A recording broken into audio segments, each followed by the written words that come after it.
Selamat datang di malam Jumat Miku, masih dengan gua Milda, di mana malam Jumat ini gua akan menghibur kalian para pecinta horor dengan membawakan kisah horor yang gua baca sebelumnya dari Thread Horor, yaitu kisah dari @anastasia_ptrs_ atau nanti akan gua cantumin di bawah. Di mana kisah ini dia alami ketika dia masih SD sekitar tahun 2006 di rumah lamanya, tepatnya di Jalan Keramat Jati, Jakarta Pusat. Sebelumnya, warga menamai tempatnya itu sebagai Mes Semeru. Mes ini diisi oleh 5 kepala keluarga yang ada dan memiliki gerbang, di mana di samping gerbangnya ini tuh ada pohon beringin tinggi gede gitu guys. Dia juga punya halaman di dalam mesnya ini, tepatnya di depan rumah-rumah mes. Dia punya halaman yang cukup luas, tapi sayangnya kamar mandi di rumah Anastasia ini berada di luar rumah, yang mana dia harus sharing nih kamar mandinya sama tetangga lain. Oke, gue sebut aja Tasya.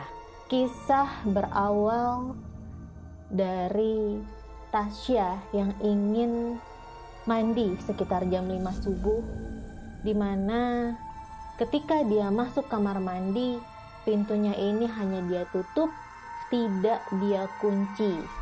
Hal ini dikarenakan dia takut, tapi setelah mandi, entah kenapa pintu tersebut tidak bisa dibuka. Jadi seperti ada yang kunci gitu guys, dari dalam ataupun luar gitu ya.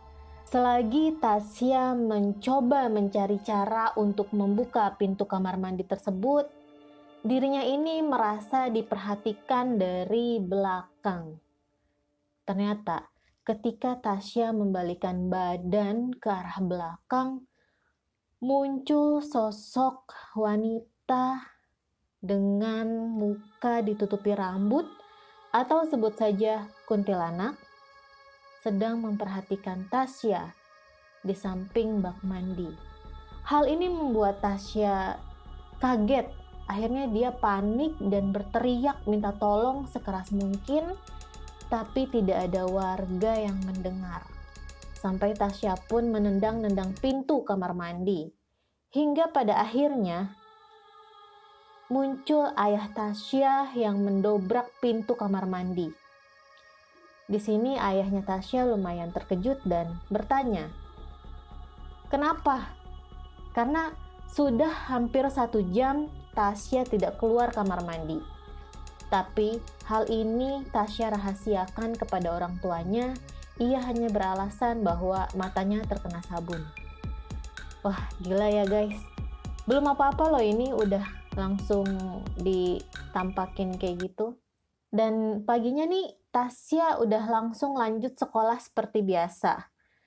Kehidupannya ini berlanjut sampai ia mengaji bersama teman-teman. Awalnya berangkat ramai-ramai, tapi ketika pulang, Tasya malah pulang sendirian, dan teman-teman yang ada ketika berangkat ngaji itu kayak udah pulang masing-masing gitu. Mereka entah kemana, sampai akhirnya Tasya harus pulang sendirian. Di saat Tasya pulang sendirian, ia melihat bapak-bapak berpakaian baju hitam duduk di area taman. Tasya berpikir mungkin itu bapak-bapak yang sedang merokok, dan hal itu dia abaikan karena menurut dia, oh cuma nongkrong kali. Tibalah sekitar jam 11 malam, terdengar suara gaduh warga di sekitar gerbang mes. Apa yang terjadi? Ternyata gerbang mes yang memiliki tinggi sekitar 3 kalinya orang dewasa itu menyisakan cerita di salah satu warga mes, di mana ada salah satu warga mes yang merasa berat untuk membuka gerbang dan merasa berat pula untuk menutup gerbang. Padahal biasanya itu tidak seperti itu. Hal ini membuat riuh ramai warga untuk membicarakan hal tersebut, hingga Tasya dan orang tuanya pun menghampiri suara gaduh tepatnya di gerbang mes tersebut. Tapi ayah Tasya ini merupakan orang yang tidak percaya hal-hal mistis. Dia berpikir bahwa mungkin orang itu kelelahan. Sampai akhirnya ketika malam semakin larut, ayah Tasya ingin memasukkan motornya ke dalam rumah. Di sini keganjilan terjadi. Keganjilannya yaitu motor ayah Tasya benar-benar mati total, tidak bisa dihidupkan, padahal sebelumnya itu motor kok dalam kondisi baik.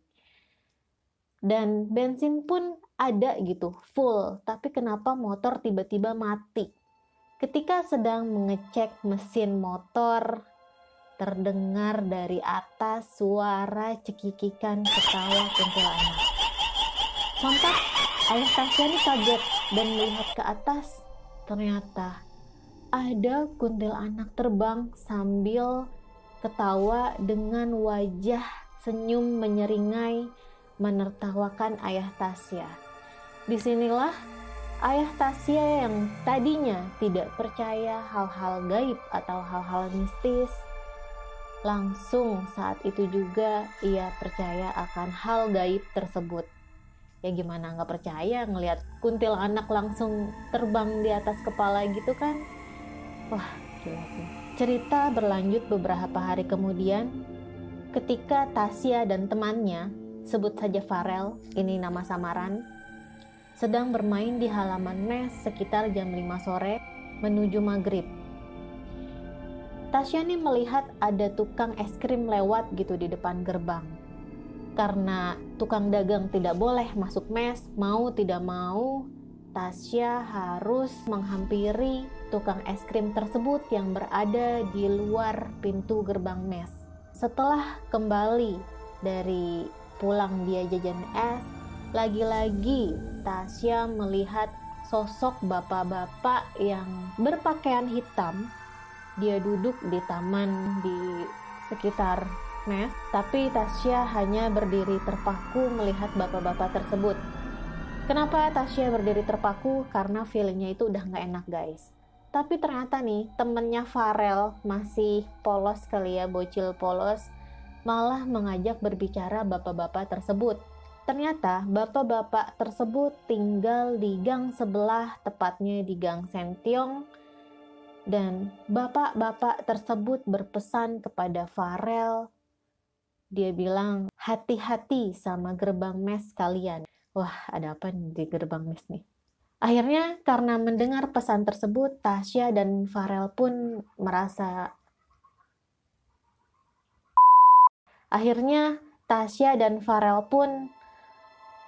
takut setelah mendengar pesan tersebut, dan kemudian ia lanjut pulang dan mereka meninggalkan mainan mereka di halaman begitu saja. Sempat ibunya menyuruh Tasya untuk mengambil mainan tersebut ketika malam tiba. Tapi ketika sudah diambil mainan tersebut, tidak ada kejadian mistis apa-apa di halaman. Alhamdulillah. Namun ketika Tasya berpikir bahwa teror gaib tersebut sudah selesai, ternyata beberapa hari kemudian, setelah hari-hari damai yang berlalu, terdengar suara riuh ribut warga lagi, yang ternyata ada salah satu teman Tasya yang tinggal di belakang mes sedang kerasukan. Omongannya ngawur, ngelantur kemana-mana, dan warga pun segera mencari guru mengaji atau mungkin kita bilangnya ustadz gitu ya, untuk mengatasi teman Tasya yang sedang kerasukan tersebut. Sampai akhirnya didatangkan guru ngaji, karena agak beberapa lama, lumayan cukup jauh antara lokasi kejadian kerasukan dan untuk menjemput guru ngaji tersebut. Tapi sikap teman Tasya yang kerasukan tadi seketika berubah menjadi genit saat guru mengaji tersebut menghampiri. Ya ini mah udah pasti kuntilanak sih yang kalau kayak gini sih.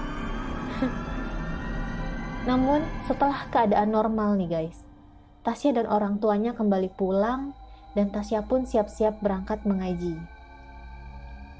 Ada salah satu teman mengaji Tasya yang mungkin kita bisa bilang bandel gitu ya.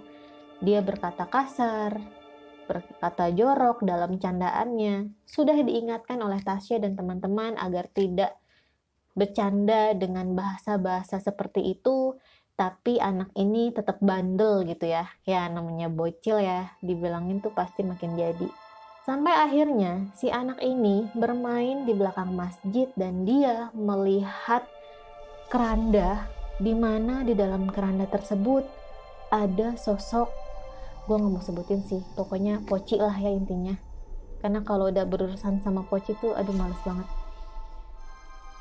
Sosok anak tersebut melihat hal itu dan dia kaget, dia teriak-teriak, dia bilang ke warga yang ada di masjid bahwa ada sosok tersebut di dalam keranda.